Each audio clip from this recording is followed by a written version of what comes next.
O podcast que você ouve agora é uma produção da Backroom Studios.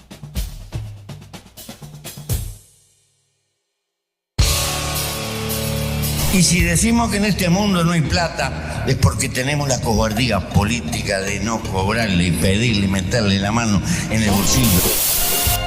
Está começando o Estados Desunidos do Brasil, com Beck. Esse país não tem planejamento estratégico.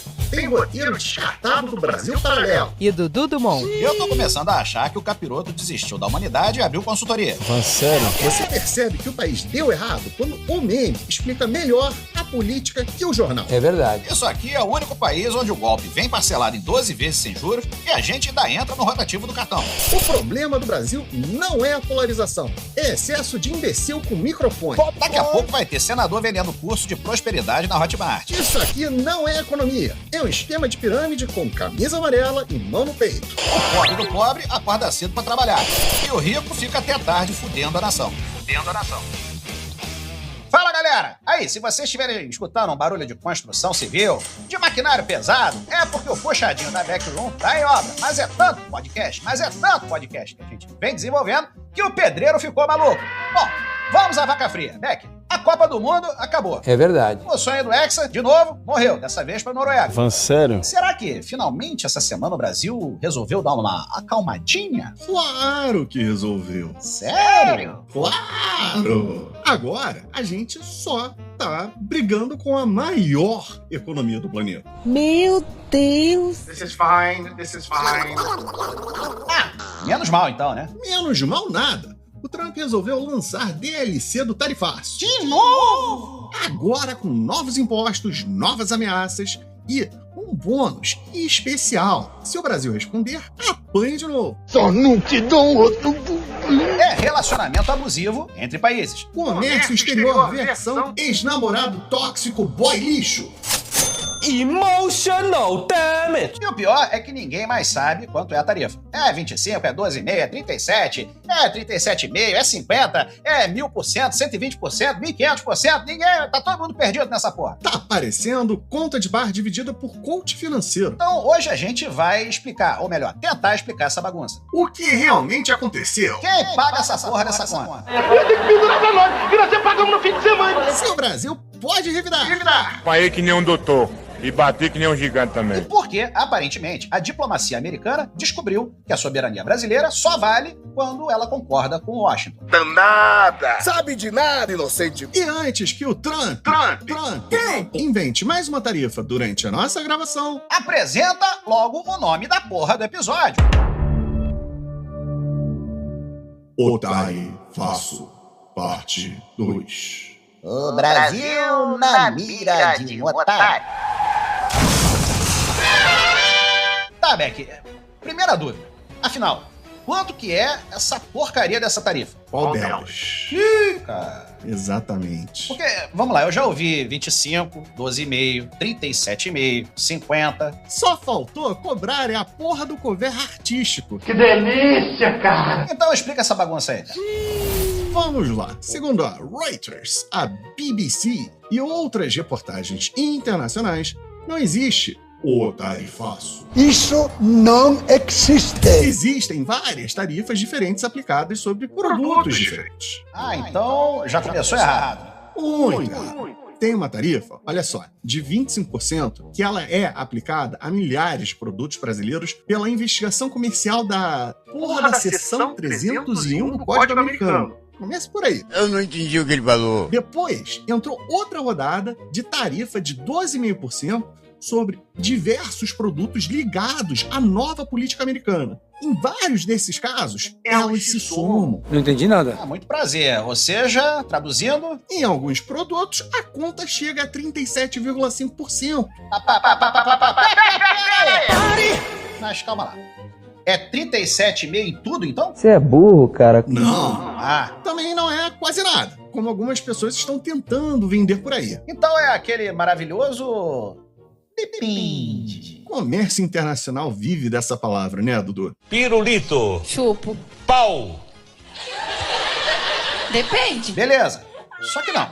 E os 50%? Aço e alumínio seguem outra regra, baseada em outra lei americana. Ali, a tarifa chega a beira o absurdo, 50%. Ou seja, o cardápio tem preço diferente para cada mesa do mesmo restaurante, é isso? Você é vergonha da profissão! Exatamente. Não é tarifa única, é buffet por quilo e tonelada. E o brasileiro tentando entender, olhando manchete de rede social. E resume tudo em 3 palavras e um emoji de foguinho.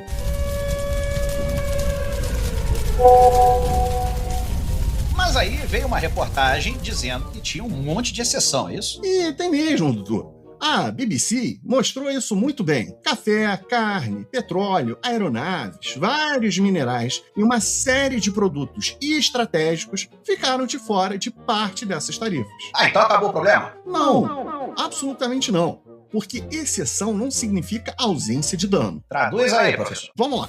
Pensa num prédio. Se o incêndio queimou só 4 apartamentos, para quem mora nos outros, 96 apartamentos, a vida continuou. Mas para quem mora exatamente naqueles 4, o problema continua sendo gigantesco. Boa, muito boa explicação. Esse é meu patrão! E é exatamente isso. O impacto talvez não derrube a economia brasileira inteira, mas pode devastar empresas, cidades e setores que dependem muito do mercado americano. Que orgulho desse menino! Rapidinho ele vai acabar o supletivo em 10 anos, no máximo! Então, não adianta só olhar o PIB, né? Foi exato no ponto, Dudu. Ai, que delícia! Quem fabrica máquina, madeira, móveis, calçados, não troca de cliente internacional igual quem troca, de operadora de celular. Não é, manda para outro país e pronto, né? Quem fala isso nunca tentou vender um parafuso homologado para outro continente. Ou tomada. Acho que não é assim que funciona. Então, peraí, deixa eu ver se eu entendi. Ô, cara, de novo! Não é 37,5 em tudo, mas também não é uma tempestade em copo d'água, assim, né? Perfeito. É justamente essa zona cinzenta que torna o tarifaço tão difícil de explicar.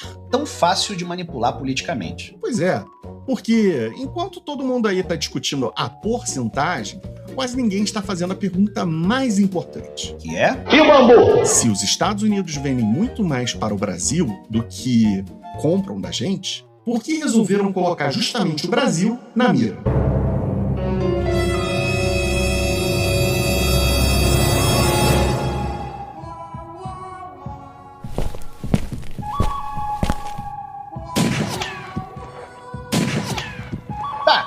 A gente chegou na pergunta que eu mais tenho visto na internet essa última semana. É pra ver ou é pra comer? Tá esperando o quê? Revida logo. É sempre assim. Brasileiro adora resolver geopolítica igual resolve divergência de futebol. Perdeu de 2? Vai pra cima. Levou tarifa? Taxa eles também. Como se política internacional fosse botão de revanche do FIFA Soccer. Pois é, e justamente aí mora a diferença entre governar um país e administrar um perfil no finado Twitter. Porque quando alguém fala "O Brasil precisa retaliar", parece uma frase simples. Só que, juridicamente, economicamente e diplomaticamente, ela significa umas 50 coisas diferentes. Segundo a Agência Brasil e a própria Lei da Reciprocidade, aprovada no ano passado, o governo brasileiro ganhou instrumentos para responder quando outro país prejudica deliberadamente a competitividade brasileira ou tenta interferir em escolhas soberanas do país. Só que a lei não diz "ficou bravinho, aperta o botão vermelho". Ela diz exatamente o contrário. Primeiro, você analisa. Depois, conversa com os setores afetados. Terceiro lugar, você calcula o impacto. Aí, você negocia. Só depois, escolhe quais medidas fazem sentido. Ou seja, é uma lei de Estado. Não é uma caixa de comentários do Instagram. Ainda bem, porque se dependesse da internet, a gente já tinha declarado guerra ao Canadá, porque o influencer confundiu picanha com alcatra. Calma aí, calabreso. E existe outra coisa que pouca gente percebe. A lei de reciprocidade não obriga o Brasil a copiar exatamente a tarifa americana. Ela permite responder. Percebam, responder é diferente de imitar. Se um sujeito quebra a janela da tua casa, você não precisa incendiar a sua própria sala só para mostrar equilíbrio emocional. Faz sentido, porque se o Brasil resolve taxar qualquer produto americano sem pensar, quem pode acabar pagando essa conta é justamente quem mora aqui. Exatamente. O Conjur explicou isso muito bem. Uma boa resposta não é necessariamente a mais barulhenta. é a mais inteligente. A ideia é pressionar interesses americanos relevantes sem provocar inflação aqui, sem travar a indústria brasileira e também sem criar um problemão maior já do que esse tarifaço original, porque tem muita empresa brasileira que depende de máquinas americanas, assim como tem hospital que depende de equipamentos americanos, tem agricultor brasileiro que depende das sementes americanas, indústria que depende de componentes americanos. É mesmo, é? Então, retaliar tudo de forma indiscriminada pode produzir aquele fenômeno clássico da política brasileira. Você vai dar um soco no outro e acerta na própria cara. É igual aquele cara que fica tão puto numa discussão que resolve quebrar o próprio celular. Exatamente. Ele prova que está indignado, mas continua sem o Zap Zap. Pô, cara, não aguento, cara! E vou resumir com 2 palavras. Parabéns. Parabéns, parabéns, parabéns. Mas aí vem a parte mais surreal dessa história. Segundo o Foro de Teresina, da revista Piauí, integrantes do governo americano chegaram a avisar jornalistas que se o Brasil usasse justamente essa lei de reciprocidade, os Estados Unidos poderiam responder de novo. Essa talvez seja a parte mais impressionante de toda essa novela. Um plot twist bizarro. Vamos pensar na cena? Os Estados Unidos aplicam uma tarifa. O Brasil responde: olha, existe uma lei brasileira, aprovada pelo Congresso Nacional, que talvez seja usada para responder.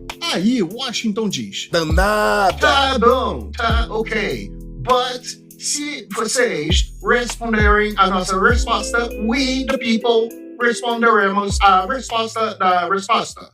Cara, na boa, isso deixa de parecer negociação comercial e começa a parecer aquele agiota do bairro. Pode reclamar o caralho, a porra toda. Acaba a reclamação, meta juros.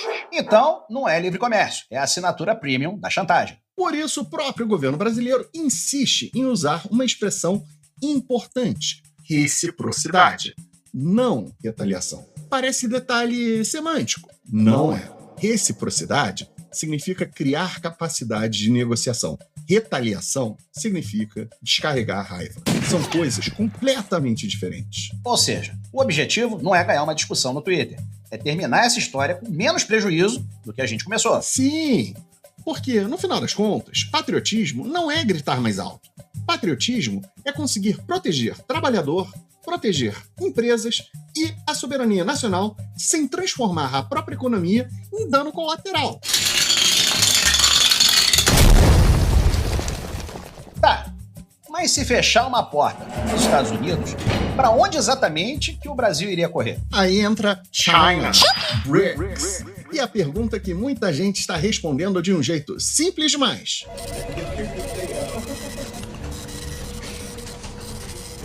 Beleza, então o Brasil tem lei, tem instrumento, tem motivo para reagir e tem gente na internet pedindo que o governo acorde amanhã, taxe tudo que vem dos Estados Unidos, manda o embaixador embora, bloqueie a Disney Channel e obrigue o Mickey a pagar royalties pro Zé Carioca. Oh boy! Só que, pelo que você tá dizendo, fazer alguma coisa não significa sair apertando o botão igual criança entrando pela primeira vez dentro do elevador. Cara, Dudu, esse é o ponto. A resposta brasileira precisa ser menos vingança de novela das 9. Calma, Maria do Bairro. E precisa ser mais cirurgia. Porque o governo precisa descobrir quem foi realmente atingido, em qual produto, quais foram as cidades atingidas, quanto do faturamento dependia dos Estados Unidos de forma local, se existe também compradores alternativos e quanto tempo essa determinada empresa aguenta o trampo antes de começar a cortar emprego. Não adianta anunciar um programa de ajuda com nome pomposo, épico, logo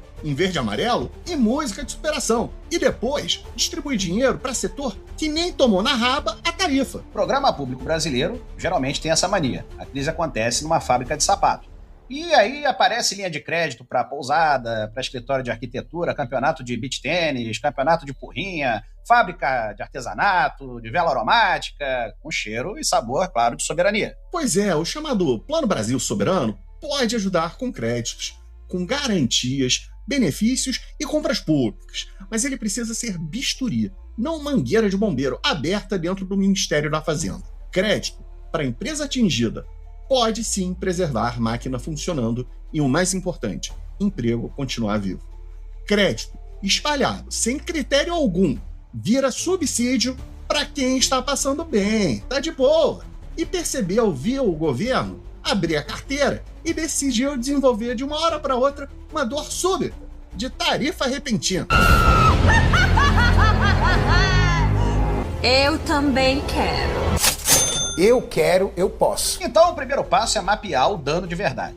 Empresa por empresa, produto por produto, linha tarifária por linha tarifária. E, ao mesmo tempo, acelerar a negociação sanitária, homologação técnica e abertura de mercado em outros países. Porque encontrar comprador novo não é igual trocar o aplicativo de delivery.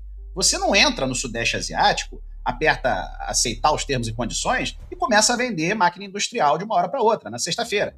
Tem padrão técnico, licença, inspeção, contrato, transporte, seguro e toda aquela burocracia internacional criada justamente para impedir que seres humanos resolvam qualquer coisa antes de preencher 7, 17, 27 formulários. É a vingança mundial do carimbo. O carimbo, inclusive, sobreviveu ao fax, ao pager, ao Orkut, Facebook, Instagram e provavelmente vai sobreviver à inteligência artificial. A máquina vai assumir todos os empregos e ainda vai ter um servidor dizendo: faltou autenticar a cópia original da digital. Documentação incompleta. E negociar com os Estados Unidos continua fazendo sentido, bem? Porque tem uma turma que acha que sentar para conversar depois da ameaça seria, hipoteticamente, se humilhar. Continua fazendo todo sentido. Negociar não é o mesmo de se ajoelhar. É tentar reduzir o prejuízo. O Brasil precisa conversar com Washington. Danada! Mas também, ao mesmo tempo, com empresas americanas que dependem de produtos brasileiros. Com governadores americanos, parlamentares e setores econômicos de lá que perdem com essa tarifa. Política comercial não é só o Lula ligando pro Trump e os dois decidindo quem tem o pau maior. Estão me dizendo aqui que tem linguiça mais fina. Tem empresa americana que fica sem insumo, distribuidor que perde margem, consumidor que paga mais e político local que começa a receber telefonema irritado. A pressão mais eficiente muitas vezes nasce dentro do próprio país que aplicou a tarifa. Ou seja, em vez de ficar gritando com o Trump pela janela, o Brasil conversa com quem mora no prédio e também está cansado do barulho. E aí, seus alienígenas? Exatamente. E, paralelamente, leva o caso à OMC. A famosa Organização Mundial do Comércio. Aquela entidade que resolve tudo com a velocidade de uma tartaruga fazendo pós-graduação. A quase finada OMC hoje é um pouco como reclamar do elevador com síndico de um prédio que só tem escadas. E as escadas vieram dos States mesmo. O processo pode demorar e vai demorar. Mas o órgão de apelação continua ali, como se estivesse completamente travado. E os Estados Unidos podem recorrer para esse vazio institucional. Mas mesmo assim, ainda assim, é importante protocolar, construir legitimidade, reunir outros países, fortalecer o multilateralismo e demonstrar que a medida americana não é apenas uma briga bilateral de botequim. Man!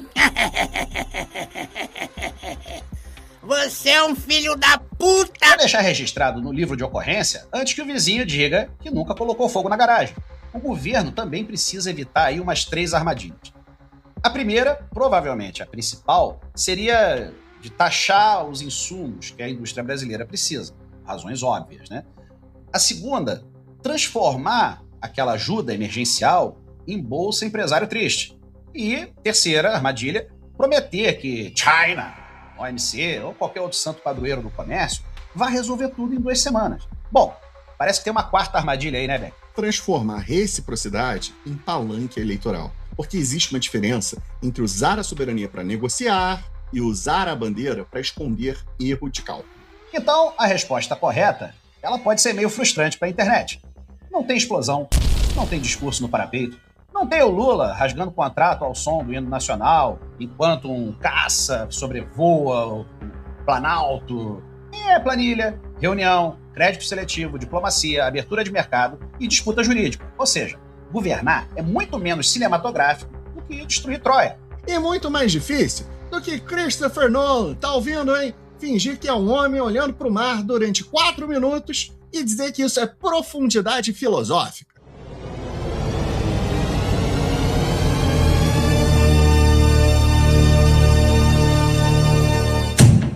Beleza, só que não, né?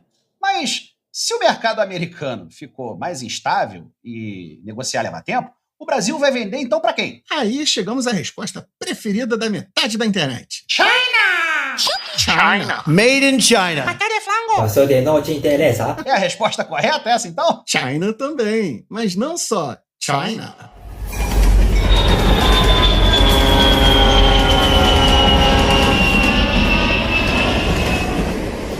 Não é dependência, é sabor, diversificação. Perdeu o mercado dos Estados Unidos? Vende tudo pra China. Sapato, máquina móvel, frango, café, avião, camiseta de vereador, DVD pirata de Odisseia do Nolan. Mete tudo num container, escreve China do lado e empurra o navio. Porque o debate econômico brasileiro virou isso. Não é concentração comercial. É sabor, diversificação. E essa expressão é perfeita, talvez, porque o sabor energético viralizou justamente um jeito de rebatizar uma coisa sem mudar necessariamente o conteúdo. Não é energético, é sabor energético. Agora, não é trocar uma dependência por outra. Dependência é sabor, multipolaridade. Só que a China realmente pode ajudar. Ela já compra mais de 30% das exportações brasileiras, enquanto a participação dos Estados Unidos caiu bastante nos últimos 20 anos. Pode ampliar compras de alimentos e commodities, abrir mercados sanitários, investir em logística e indústria e atuar diplomaticamente em defesa de regras multilaterais. O problema é imaginar que Pequim funcionaria como um aspirador, um biodigestor industrial gigante que compra qualquer coisa que o Washington recusou. Danada! Assim você vai matar papai, viu? Seu produto foi tarifado? Traga para a China! Avaliamos seu imóvel, seu sapato, sua turbina e seu excremento geopolítico. Pagamento em até 12 vezes, sem juros no yuan. China! Exatamente! A pauta vendida aos chineses é muito concentrada em commodities. Já com os Estados Unidos, eles compram uma proporção bem maior de produtos industriais brasileiros. Então, Dudu, vender mais soja para a China pode até ajudar a nossa balança comercial, mas não salva automaticamente uma fábrica de calçados, uma fábrica de máquinas ou móveis que perdeu o cliente americano. O container é o mesmo, o comprador, o produto e a cadeia produtiva não são. É tipo a seleção brasileira achar que depois de perder para a Noruega, bastava entrar na tradicional fila Viking que viralizou na Copa e começar a remar junto. Não funciona. Porque você pode copiar a coreografia inteira, botar o auxiliar técnico com capacete de chifre, pintar a cara e gritar. Cara, não adianta. O Haaland continua tendo feito uma porrada de gol, pelo menos um no Brasil, e o nosso sistema defensivo continua a sabor cocô nórdico.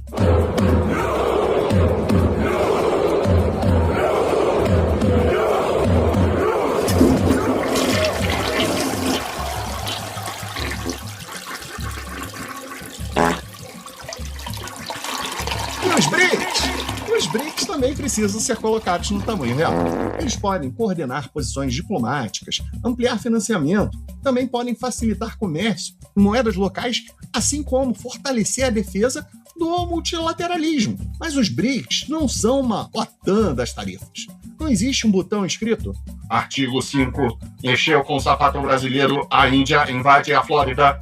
Cada integrante tem seus próprios interesses, tarifas, rivalidades e relações diretas com Washington. Danada! Então não vai ter Lula, Xi Jinping e Modi caminhando em câmera lenta com explosão atrás, ao som da música mais tocada do TikTok, ou então, sei lá, né, Take My Breath Away, formando os Vingadores do câmbio local. Não vai ter isso, não? Não. No máximo, uma declaração conjunta de, 20 páginas, traduzido para 5 idiomas completamente diferentes, que todo mundo vai assinar, ninguém vai ler, e o diplomata responsável manda para o e-mail com o assunto versão final, agora vai, número 7, 17, pode assinar. Pô, cara, mas pensando bem, até que eu ia gostar, viu? Os três caminhando assim, de óculos escuros, terno preto, e aquela explosão do caralho na Casa Branca. E aí? Bom, bom, bom, bom, bom, bom. Ia ser maneiro. Bom, gente, eu voto. Multilateralismo é isso. Todo mundo concorda que precisa agir junto, desde que cada um possa agir sozinho, em um momento diferente e sem um assumir a merda do outro. Arquivo grande demais para enviar. Mesmo assim, essa coordenação importa. O Ministério das Relações Exteriores chinês afirmou que pretende trabalhar com o Brasil e outros países em defesa do sistema comercial centrado na OMC. Essa declaração foi reproduzida pelo Global Times, veículo ligado ao Estado chinês. Então, ela precisa ser lida e tratada, interpretada como posição oficial de Pequim, não como análise jornalística independente. E segundo, de novo quem? A Reuters.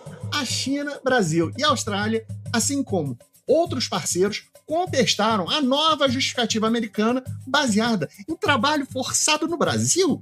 Isso ainda não forma, minha gente, uma grande aliança coordenada contra Trump, mas mostra, sim, que a reação não é só brasileira. Inclusive, abre aspas, combate ao trabalho forçado, fecha aspas, vindo como justificativa seletiva de tarifa, é um conceito sabor direitos humanos, né? Tem embalagem bonita, fonte minimalista, bandeira tremulando, e quando abre, o recheio é lobby, inflação, eleição e uma bostícula, uma pequena bosta protecionista no fundo. E a ironia maior do laranjão Trump é que ele está dizendo querer afastar o Brasil da influência chinesa. Só rindo, né, Dudu? Só que a grande questão é que torna o mercado americano cada vez mais imprevisível. Como? Porque ameaça novas punições, tarifa produtos brasileiros e avisa que pode punir de novo se o país responder. Estratégia impecável. É como tentar impedir a tua... Genial! Genial! É igual tentar impedir a tua mulher, a tua namorada, de conversar com outro homem botando fogo na casa dela. E aí depois que você atear fogo na casa dela, você ficar surpreso e reclamar porque ela pediu abrigo na casa dele. Abrigo, né? Abrigo. Danada! Por isso, a saída brasileira não pode ser Estados Unidos ou China. Precisa ser qual? Estados Unidos, China, União Europeia, Índia, Canadá, Sudeste Asiático, Oriente Médio, África, América do Sul, a porra toda, o mundo inteiro. Diversificar não é escolher um novo dono para colher. É precisar cada vez menos de colher. Ou, traduzindo para o português de 2026, não é submissão. É sabor, soberania.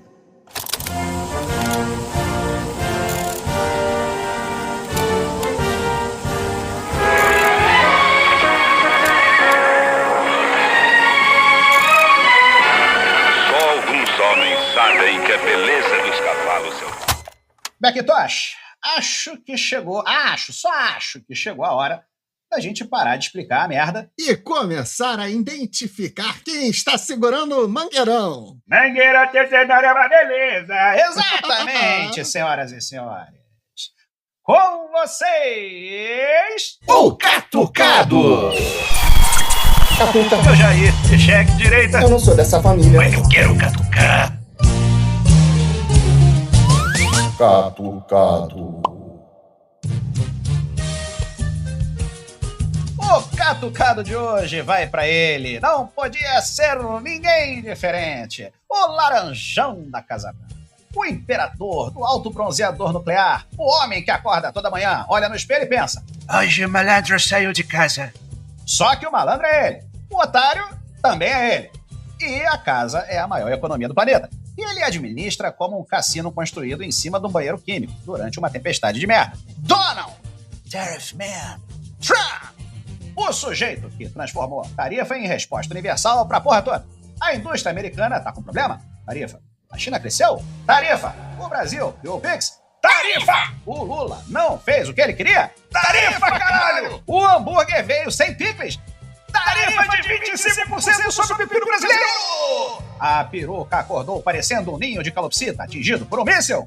Sessão 301 no cabeleireiro. Tariff, no tariff. Tariff, no tariff. Tariff, no tariff. Tariff.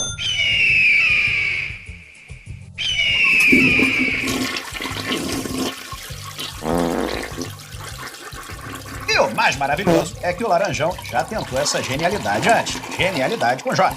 Anunciou a tarifa para o mundo como quem apresenta a cura da calvície, da dívida pública e da disfunção erétil industrial americana num único pote.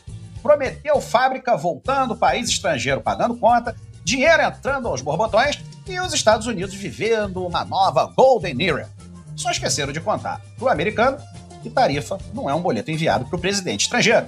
Quem paga primeiro é o importador americano. Depois, a empresa repassa. E, por fim, o consumidor olha o preço na prateleira e descobre que ganhou inflação. Sabor patriotismo. Estudos citados por quem? Pela Reuters estimaram que entidades e consumidores americanos absorveram cerca de 90% do custo adicional das tarifas. Ou seja, o Trump dizia que estava cobrando do estrangeiro, mas a conta foi parar lá dentro, no carrinho de compras do próprio eleitor dele. É o típico malandro agulha, dá o buraquinho para não perder a linha. É aquele malandro que entra no bar e anuncia: hoje eu não pago nada. Depois ele vai e coloca tudo na própria comanda. Rasga o recibo e comemora que enganou o garçom. Bom, e a arrecadação? Foi inexistente. Entrou dinheiro. Bastante dinheiro, inclusive.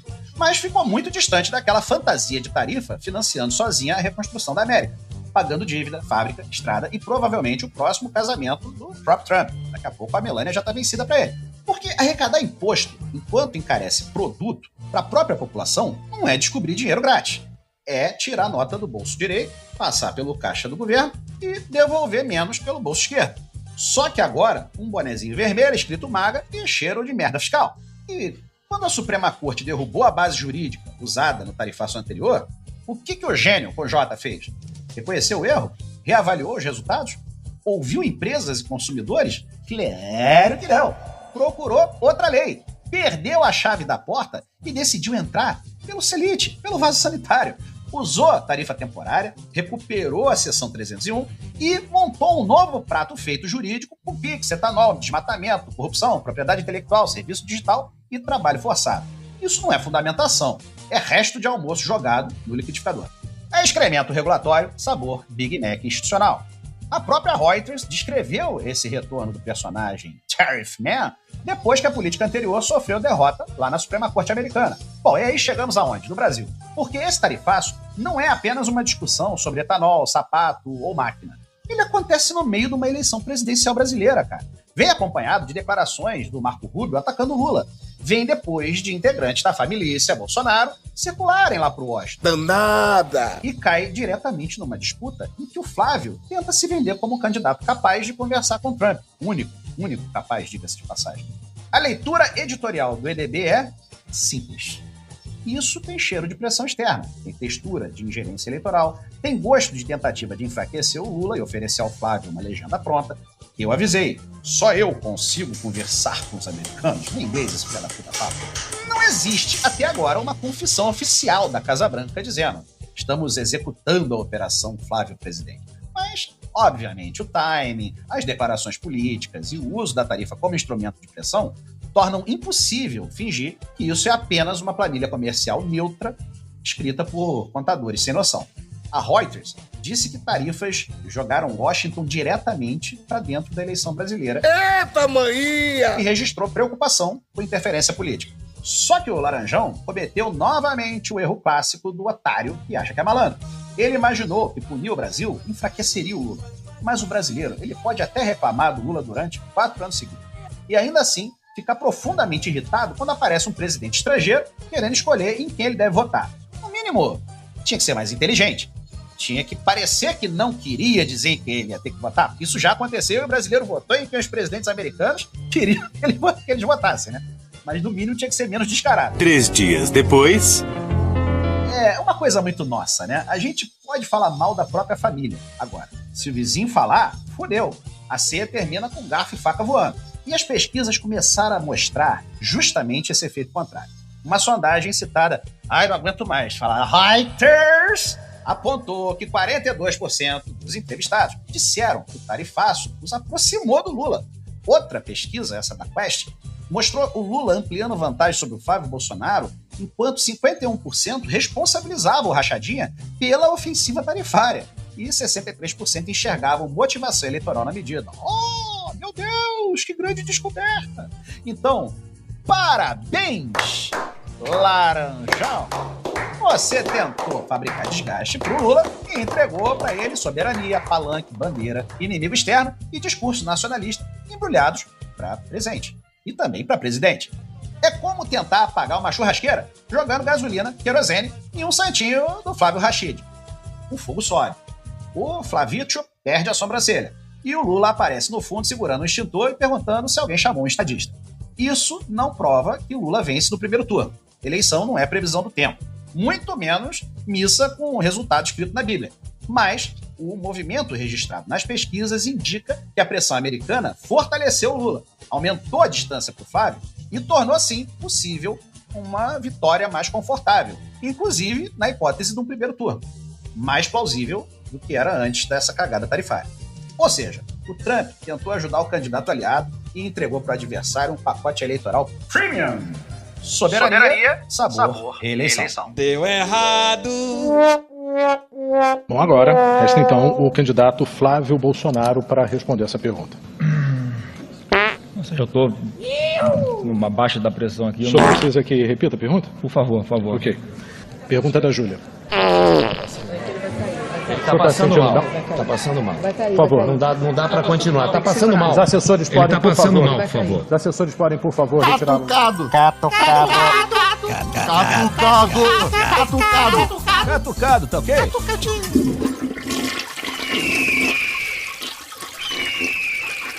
It's too much winning. It's too much winning. It's too much winning. It's too much winning. It's too much winning. E agora, dicas culturais. Bom, depois do Trump, tarifaço, ameaça, interferência eleitoral e uma quantidade de merda diplomática suficiente para transformar todo o Salão Oval num banheiro químico de festival, chegou aquele momento em que a gente tenta lembrar que ainda existe vida cultural fora da cabeça do Laranjão. Porque, sinceramente, o hobby dele parece ser acordar de manhã, abrir o mapa mundi e pensar: de quem eu vou foder, tias? Enquanto o Trump brinca de war com países de verdade, a gente vai fazer uma coisa revolucionária: falar de cultura. Gente, ela continua existindo, só tá escondida debaixo de uma montanha de notícia ruim. Vídeo de 2x1, influencer ensinando geopolítica com a confiança de quem descobriu que o Mercosul não é um shopping. E hoje a dica é dupla. Na verdade, é o nosso pequeno universo expandido da Backroom que tá em construção. Lá vem o Backroom Cinematic Universe. Primeiro já saiu o primeiro episódio do Contra Altilia, Resetando a Vida. Excelente timing, inclusive. Porque depois do Trump tarifaço, Marco Rubio, Flávio Bolsonaro, geopolítica e sabor chorume, eu também tô pensando seriamente em dar um reset na minha. Ou pelo menos limpar o cache emocional. O programa da Lia fala justamente sobre isso. Fala sobre corpo, comportamento, consumo, identidade, música e, é claro, muito futebol. Essas coisas que continuam existindo enquanto a gente passa uma hora tentando entender qual foi a cagada internacional da semana. Mas vamos combinar uma coisa, né? A Lia não fala de futebol, ela fala de São Paulo. Vamos combinar que São Paulo e futebol... Vamos lá, né? Tá bom, eu recomendo. Apesar dela só falar do São Paulo, eu recomendo. Principalmente se você terminou esse episódio pensando: oh my God, eu preciso tocar uma grama. E também tem episódio novo do Deboche Mode Hard. O título já entrega tudo. A IA colou na prova. O problema somos nós. Parece que vai ser um episódio maravilhoso, porque o Beck passa quase uma hora mostrando que talvez o problema nunca tenha sido a inteligência artificial, mas a falta de inteligência natural nossa. Digo, dos programadores da OpenAI. O programador resolveu pedir licença premium, acho que faz uns bons anos, hein?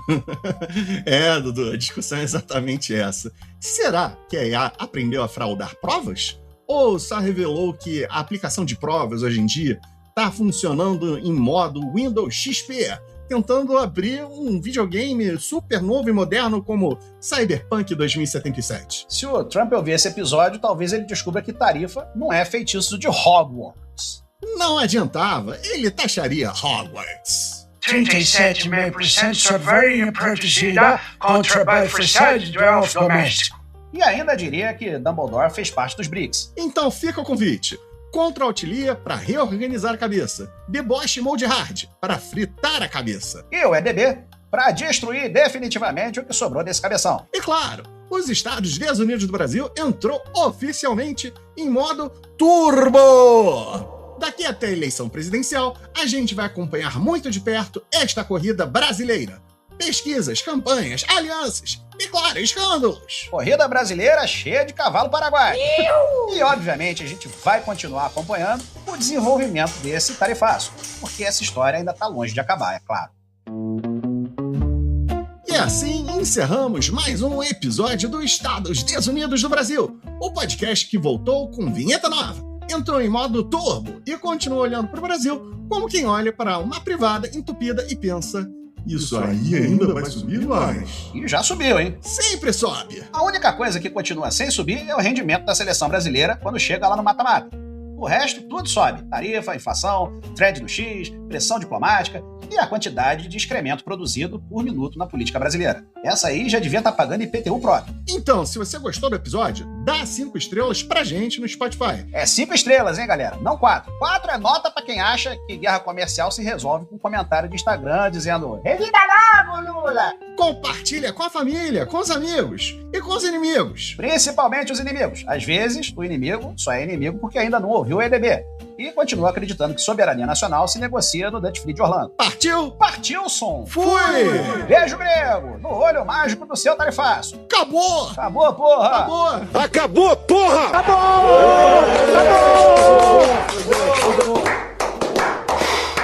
Boy, that escalated quickly.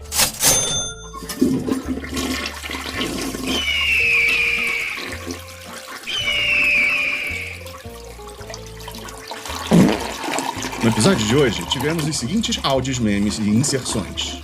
Homer Simpson, é mesmo, é? Rage Against the Machine, Killing in the Name of. Netflix Logo Sound, Seu Madruga. Só não te dou outra porque... Drauzio Varela, é verdade. Emotional Damage. Mussum armando uma pendureta. Maguila, vou ir pro samba. Comercial Bom Negócio, com Padre Washington. Batman Transition. Padre Quevedo, isso não que existe. Pânico, eu não entendi o que ele falou. Senhor Japonês, eu não entendi nada. Caetano Veloso, como você é burro, cara. Silvio Santos, depende, né? Gente, e o Bambu. Gordinho rindo. Jacan, você é vergonha da profissão. TikTok Sound. WhatsApp Sound. Não é assim que funciona. Away. Pô, cara, de novo. The Good, The Bad and The Ugly. Theme. É pra ver ou pra comer? Calma aí, calabreso. Mickey Mouse, oh boy. Vereador Mita, parabéns. Tô passada, chocada. Calma aí, Maria do Bairro. Eu também quero. Renato Cariani, eu quero, eu posso. Ana Maria Braga, piada da linguiça. Fala aí, seus alienígenas. He-Man, filho da puta. Absolute Cinema. Shopee the Sound. Donald Trump, falas. Pastel de flango. Viking Row. Gmail Sound. Efeitos sonoros Ratinho. Hino nacional norte-americano. Propaganda Marlboro. Rap Trump. Tariff no tariff. Bob Esponja, 2 dias depois. Jair Bolsonaro. Ihu! Deu errado. Flávio Bolsonaro, passando mal. Ai, que delícia. Fred, se tá falando sério. Tudo Nobre, A Grande Família. Berlim. Take My Breath Away. Samba instrumental, batucada completa. Galvão Bueno, acabou. Anchorman, That Escalated Quickly. Jair Bolsonaro, acabou, porra!